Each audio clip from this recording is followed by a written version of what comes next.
Good evening and thank you for joining us tonight. I'm Julia Thatcher. Jeff Herndon has the evening off. In just over a month, Wichita voters are deciding on a $450 million bond to improve and build new schools. It comes as there is a new organized effort against the bond. KSN's Zena Taher is live from the board meeting at North High, where they are starting to make decisions about the bond before the public vote. Zena?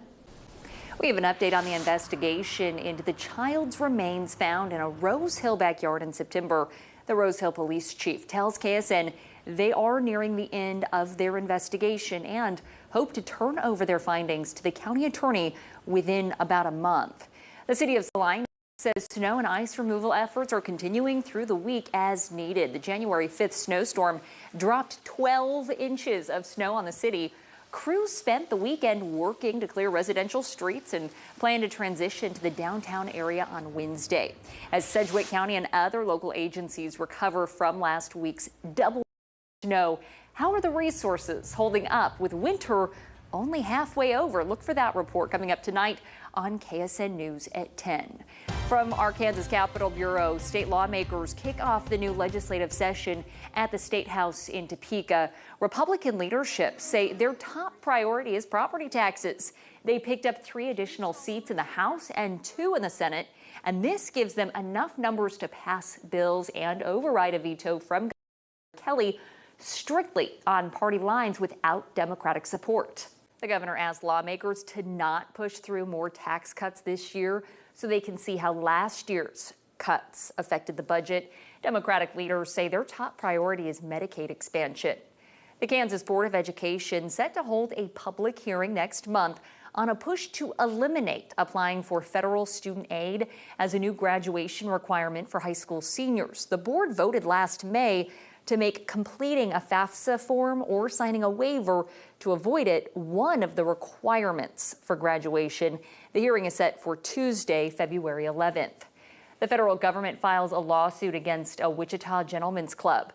The U.S. Department of Labor is suing Pleasures and its operating company over wage violations. The lawsuit seeks back wages and an equal amount of liquidated damages for 80 dancers. A Wichita man sentenced to nearly 25 years in prison for his role in the murder of a homeless man. Abel Molina is convicted of second-degree murder for the February 2022 beating death of Blake Barnes and possession of meth. A second man, David Chandler, is already serving over 17 years for the attack. Police arrest 3 suspects after a home robbery in West Wichita early Sunday turned into a standoff. It started with a break-in at a home near Lincoln and Hydraulic. Investigators say electronics and handguns stolen were traced to a home near 13th and 119th Street West. Police surrounded the home and eventually took 3 people into custody. However, they are still searching for 2 more suspects. A north central Kansas man died in a crash in Mitchell County this morning. The Highway Patrol said Travis Cady of Jewel died when a pickup hit his car.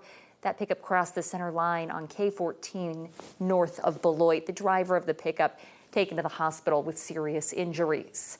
In Southern California, the death toll from the Los Angeles wildfires is up to at least 24. Additional firefighters and equipment are working to contain the fire as another round of powerful winds are threatening to undo progress. The county's fire chief warns everyone in the potential fire zones should be ready to evacuate. Red Cross volunteers from our area are in LA helping evacuees and survivors of the fires. 5 are from Kansas, 2 from Oklahoma. Their main tasks are sheltering and feeding people who need it. She says once it is safer, volunteers will go out and do damage assessment. That involves taking pictures so fire survivors can have estimates for their insurance claims. To support their work and donate to the Red Cross, head to KSN.com. You can look for the banner on the front page. An opportunity for Kansans to help LA wildfire survivors. Cotton Holdings is collecting clothing and shoes to send to people impacted by the fires in Southern California. It is accepting new or gently used items to Advanced Catastrophe Technologies on North Hoover Road between 9 and 5 until Wednesday. The Dam Jam Music Festival is on the move once again this summer. It will draw crowds to its 3rd location in 3 years. Coming up next, We'll tell you where that is and when the festival starts. And the Chiefs, they are getting ready for the playoff challenge with Houston. Why the Texans head coach is comparing Patrick Mahomes to an NBA point guard.